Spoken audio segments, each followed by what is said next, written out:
Okay, we need to talk about Gaza.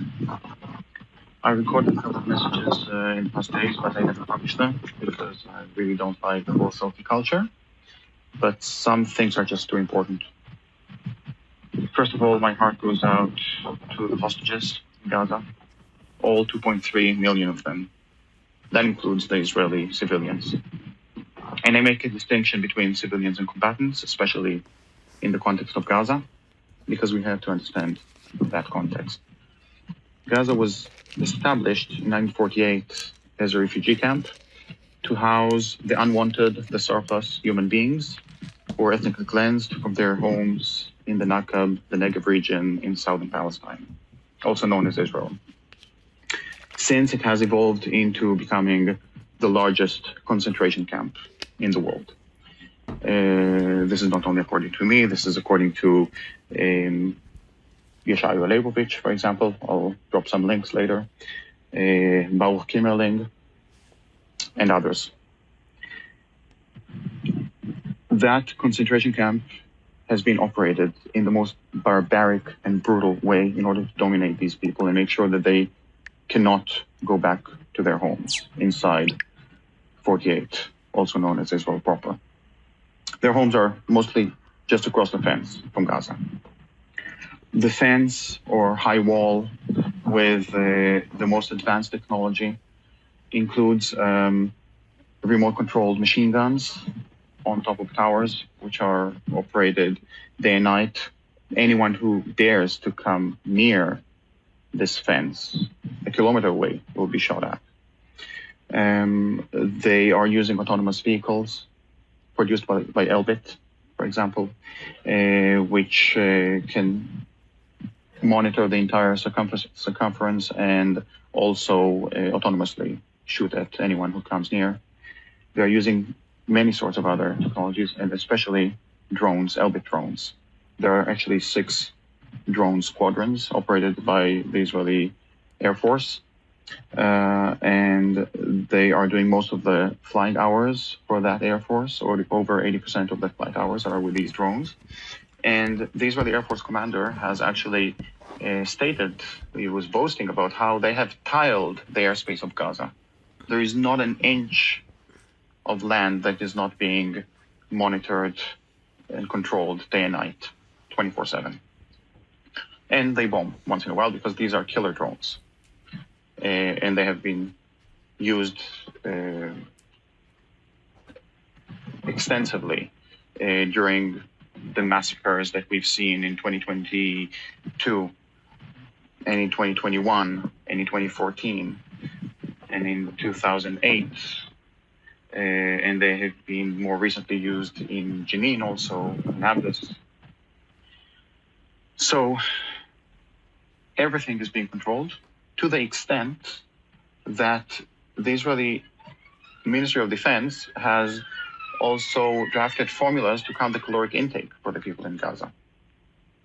They have even made amendments to these formulas, taking into account what they call societal differences, saying that people in Gaza don't need so much fresh fruit and vegetable, they need more white flour and sugar and oil.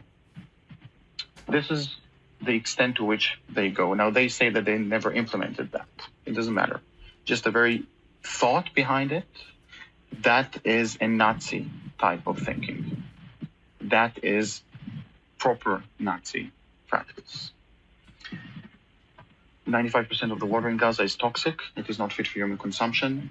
There's no going in and out except for rare occasions. And even then, if anyone needs to go out for, say, medical treatment, their future medical treatment will be conditioned, in many cases, by the Shin Bet, the Secret Security Service, the Israeli SS.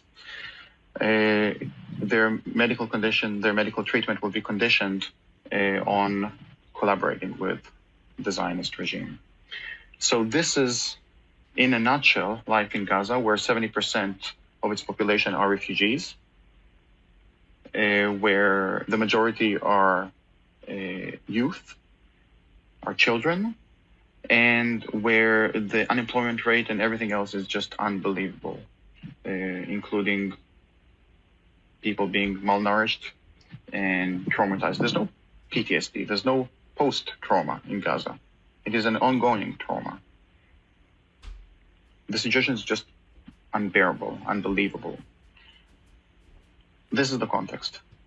And on top of all of that, there's nowhere safe to go to when Israel bombs the hell out of Gaza, razes entire neighborhoods to the ground. And right now, they're razing the entire Gaza Strip. There's just unbelievable amount of bombing going on, and there's nowhere safe to go to. The Israeli Minister of Defense, Yoav Gallant, who has actually coined the phrase turning blood into money in the film The Lab by Yotam Feldman, about how Israel uses Gaza as its laboratory. That Minister of Defense has stated that they have cut all access to fuel, water, electricity, food into Gaza. And this means, along with the extensive bombing there, that Gaza will very soon transform from a concentration camp into an extermination camp. That is why I'm recording this message. I don't use these terms lightly. I am very strict with my terminology, and this is exactly how we should refer to Gaza, as a concentration camp that is about or already being transformed into an extermination camp. And this is possibly the whole thinking behind what Israel is doing. So I urge you to act. I urge you to do everything in your power to protect the people of Gaza. And when we talk about Gaza as a concentration camp, I would like to mention Mike Edelman, the amazing person that he was. He was the deputy commander of the Warsaw Ghetto Uprising, a staunch anti-Zionist with the Bund, who miraculously managed to survive, along with a few others. They actually crawled through the sewage tunnels into Warsaw. They didn't cross any border when they managed to make their way out of the ghetto.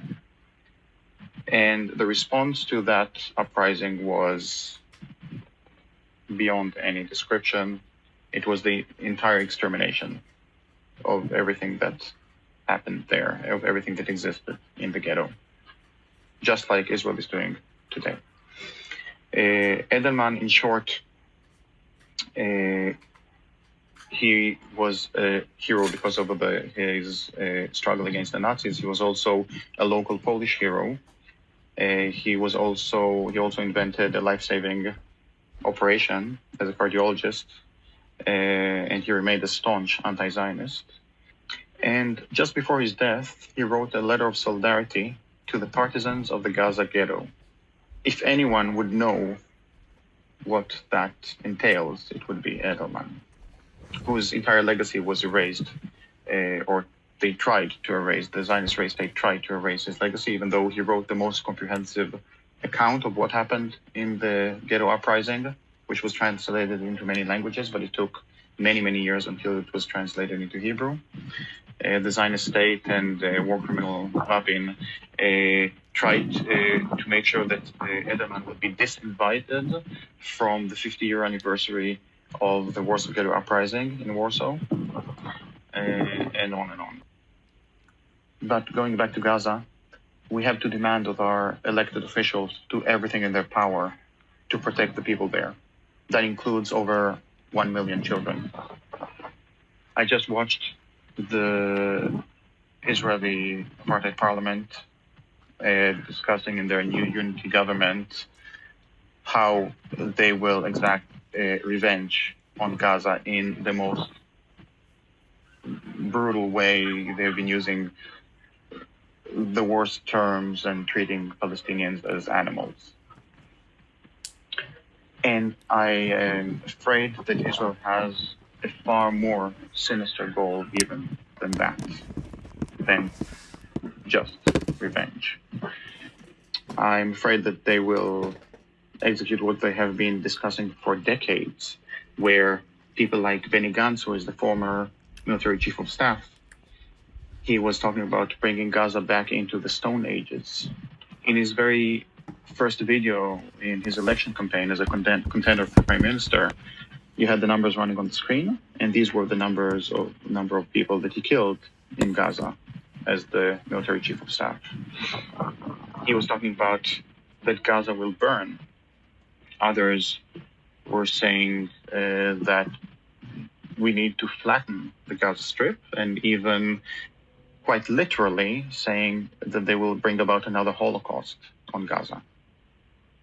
We have also heard many expressions like to bring about another Nakba. And I'm afraid that this is potentially what we are looking at, that they will use this excuse to bring about another Nakba. Now, what is even more worrying is that nothing about the attack on Saturday adds up. It doesn't make any sense. Even if there was some cyber attack and so on. You see, Israel has perfected its technology of domination, control, and terror over Palestinians, literally on the bodies of Palestinians. And there are so many Israeli voices now who are saying that none of it adds up. And they know because they have been doing that control, domination, and terror against Palestinians. They just don't see it that way. But they know about all the fail-safe mechanisms. They know about what it takes for a single tractor to go to the fence, to cut a hole in the fence and so on. They know how every little animal will that reaches the fence will raise a whole set of alarms and people who will go to the place to see what it's about and so on.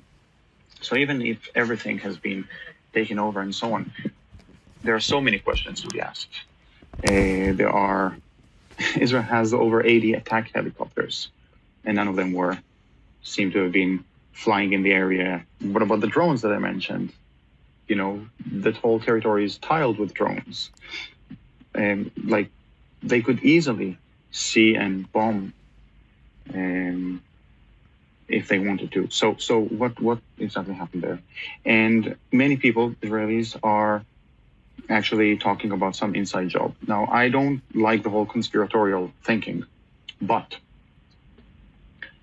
if there was some foreknowledge and if this happened with the knowing of some Israeli officials, that would mean that the purpose is, at the very least, to gain global legitimacy to the eradication of Gaza, to either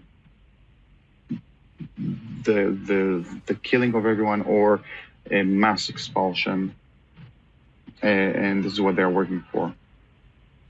Another possibility, especially with the involvement of the U.S. sending its aircraft carrier and so on, and especially since Israel has bombed the southern border with Egypt, it bombed it several times, and I know that they also closed the crossing between the West Bank and Jordan. Then the other possibility is that they want to have some powder keg explode, and they are very intent on going on an all-out war with Iran, probably because they're all pointing the finger at Iran these days. So I don't know. These are just things to worry about. But what we can do, what we should do, what we must do is to demand of our elected officials to step in right now to make sure that a genocide that is taking place right now will be averted. People are running out of water and food and everything else. But we cannot survive on water more than a few days. We can last quite a while without food, but not without water. And this is the main topic of concern. So please, act up. Thank you. Okay, we need to talk about Gaza. I recorded a couple of messages in the past days, but I never published them because